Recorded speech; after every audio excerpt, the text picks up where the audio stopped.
Սպառողների իրավունքների պաշտպանությունը կարևոր է ոչ միայն սպառողների, այլև ընդհանրապես երկրի տնտեսության համար, ընդգծել է վարչապետ Նիկոլ Փաշինյանը սպառողների իրավունքների պաշտպանության օրվան նվիրված միջոցառման ժամանակ։ Քաղաքացիներն ըստ վարչապետի պետք է հստակ պատկերացում ունենան ինչպես կիրառել հռչակված հնարավորությունները, որ դրանք հանգեցնեն կոնկրետ արդյունքի։ Վարչապետը կարևոր է համարել սպառողների բողոքների ներկայացման առցանց հարթակի գործարկումը։ Փաշինյանը շեշտել է, որ սպառողի իրավունքները որպես մարդու, քաղաքացու անօտարելի իրավունքներ կառավարության, միջազգային գործընկերների ու պետական մյուս կառույցների ուշադրության կենտրոնում են, քանի որ դրանցից ածանցվում են շատ այլ թեմաներ, հանրային անվտանգությունից մինչև անձի առողջություն։ Շատ կարևոր է, որ տեղական շուկան ապահովի ստանդարտների ապահովող նաև մեր ապրանքների արտահանելիությունը։ Նրանք ովքեր ստանդարտներին չեն համապատասխանում, պետք է դուրս գան շուկայից, այդ տեղը ազատելով ավելի բարձր ստանդարտներով աշխատող ընկերությունների եւ ծառայությունների եւ արտադրությունների եւ ընդհանրապես տնտեսվարման համար։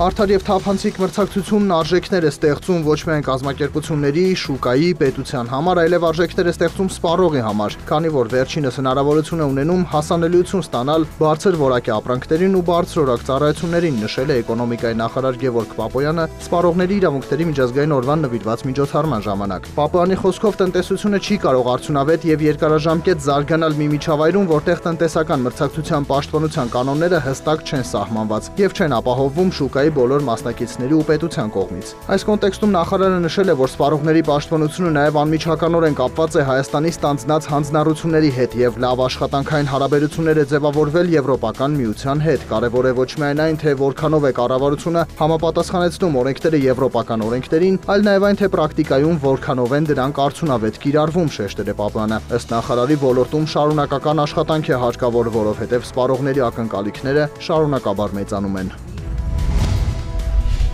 Շուկայի վերահսկողության տեսչական մարմինը հատուկ լաբորատորիա հիմնելուց հետո սկսել է ավելի արդյունավետ վերահսկողություն իրականացնել։ Օրինակ, այլևս հեշտ չէ հարգի սխալ մակնշմամբ ոսկի վաճառել, տեսչականը խախտում է հեշտ բացահայտում ու 1 միլիոն դրամով տուգանում է տնտեսվարողին։ Առաջին եռամսյակում մենք ունեցել ենք մոտավորապես 26% խախտումներ հարգադրոշմի հետ կապված, իսկ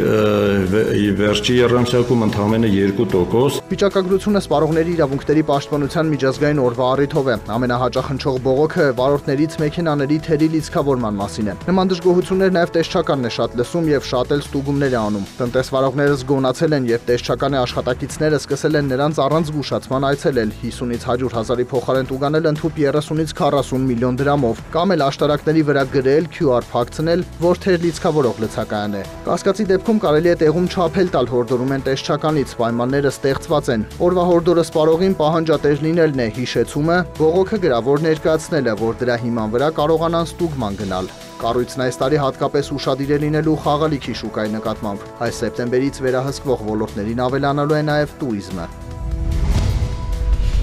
Լեռնային Ղարաբաղից բռնի տեղահանված Սյունիքում ու Գեղարքունիքում հաստատված անձինք իրենց գործը շարունակեն կամ նոր գործ հիմնեն, Ջինիշյան հիշատակի հիմնադրամը կրկին մեկնարկել է տնտեսական բարեկեցություն ու կենսունակության բարելավում ծրագիրը։ Հայտերի լրացման վերջնաժամկետը մարտի 16-ն է։ Աջակցությունը կտրվի 2 բաղադրիչով, ովքեր այնտեղ զբաղվել են արհեստով կամ արվեստով, սակայն հիմա չունեն գործիք ու սարքավորում, կստանան մինչև 250,000 դրամ օժանդակություն։ Օրինակ, վարսահարդարը կարող է ձեռք բերել ֆեն ու սաներ, փայտագործը սղոց ու հաստոց, հրուշակագործը հարիչ ու ջեռոց։ Շահառուներին ընտրում են համայնքապետարանների միջոցով, յուրաքանչյուրի հետ առանձին հանդիպում են, հասկանում կարիքներն ու նախասիրությունները։ Ծրագրային մյուս աջակցությունը վարկի տոկոսադրույքի սուբսիդավորումն է, շահառուն կմարի միայն մայր գումարը, իսկ երկրորդ փուլում կստանա դրամաշնորհ արդեն գործող բիզնեսն առաջ տանելու համար։ Վարկը, ասեցի, 0%-ով է տրվում եւ ժամկետը որոշվում է ըստ գործնեայության բնույթի։ Այստեղ մի կարևոր հանգամանք էլ կա, որ մեր հայրենակիցները տեղափոխվելով Հայաստան չունեն գույք, որ կարողանան գրավադրեն կամ ունեն երաշխավորների խնդիր, այդպիսի խնդիրներ են առաջանում։ Առաջանում է նաև այլ խնդիր, որ իրենք այնտեղ ունեցել են վատ վարկային պատմություն։ Սա այս ամենը ճշտվում է միկրովարկային կազմակերպության կողմից, բայց մենք կարողանում ենք համագործակցել տվյալ կազմակերպության հետ լուծումներ գտնելու նպատակով։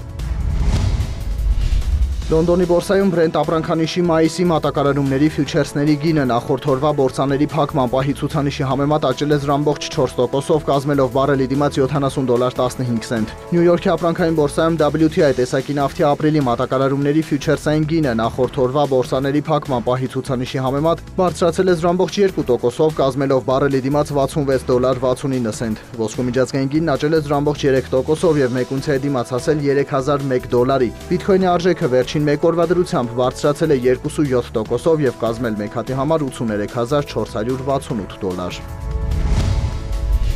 Հայաստանի կենտրոնական բանկը տեղեկացրել է, որ մարտի 14-ի տվյալով ամերիկյան դոլարը միջինն արժեցել է 391 դրամ 74 լումա, եվրոպական արժույթի գինը կազմել է 426 դրամ 88 լումա, ռուսական ռուբլու արժեքը սահմանվել է 4 դրամ 57 լումա։